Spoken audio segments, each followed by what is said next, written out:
Cancer सर्वांगीण मार्गदर्शन भाग 20 वैद्य दिलीप गाडगिल पुणे।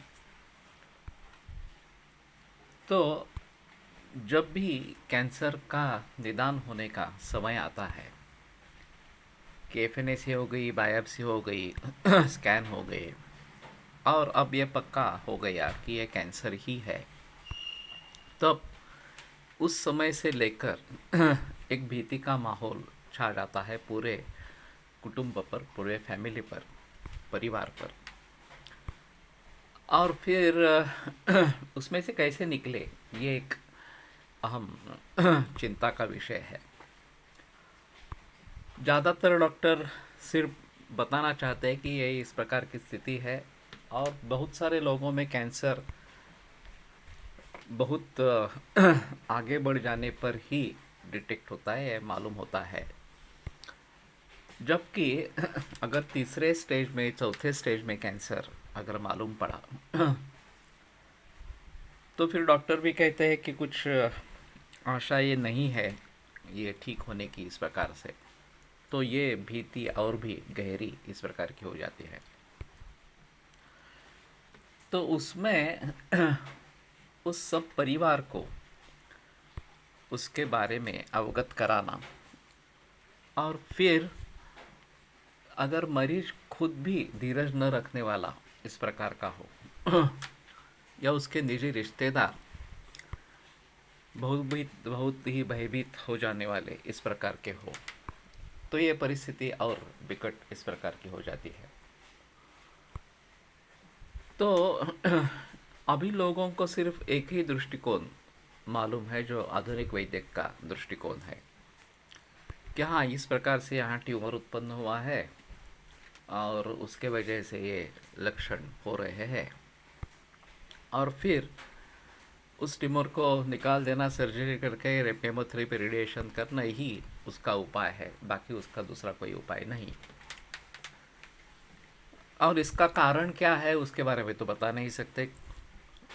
कुछ किसी भी व्यक्ति को हो सकता है, किसी भी उम्र में हो सकता है, और ये सब करने के बावजूद कितनी यशस्विता होगी कितने परसेंट ठीक होने के चांसेस है, उसके बारे में बताना काफ़ी मुश्किल इस प्रकार का होता है। तो ये जो भय का माहौल है वो जो छा जाता है पूरे परिवार पर उसका बहुत बुरा असर होता है। हमारे यहाँ एक सूत्र है, विषादो रोगवर्धनाना, असमर्थता भय कराणम। असमर्थता जो है कि अगर हम कुछ नहीं कर पाएंगे तो वो भय करने वाले भावों में सबसे अहम, सबसे श्रेष्ठ है। जब हमें ऐसा प्रतीत होता है कि हम कुछ नहीं कर पाएंगे, इसको नहीं बचा पाएंगे, रुग्ण भी सोचता है कि मैं नहीं बच पाऊंगा, और रिश्तेदार भी उसके सोचते हैं कि कुछ नहीं कर पाएंगे, तो भय ज़्यादा से ज़्यादा निर्माण होता है।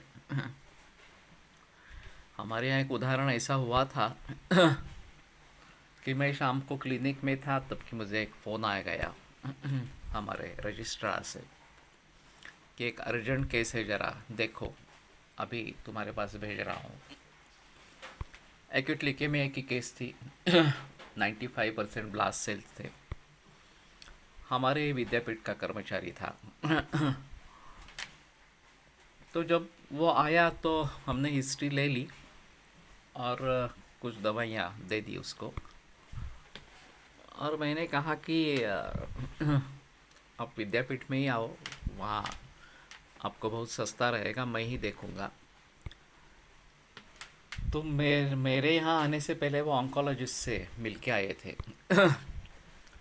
और ऑन्कोलॉजिस्ट ने बताया कि आप अगर 4 लाख रुपए भी खर्चा करते हैं तो भी आपके बचने का कोई चांसेस नहीं है। तो पेशेंट तो डिप्रेशन में चला गया, वो कुछ सोच ही नहीं रहा था, और उसकी आर्थिक स्थिति तो बिल्कुल अच्छी नहीं थी। कर्जे का बोझ था सर पे, लड़के पढ़ रहे थे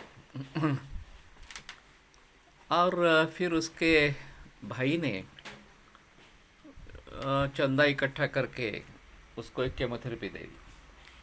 वास्तव में ऑन्कोलॉजिस्ट ने कहा था कि किसी का कुछ फ़ायदा नहीं है, केमोथेरेपी करने से भी कुछ फ़ायदा नहीं है, लेकिन फिर भी उसने उस परिस्थिति का फ़ायदा उठाया।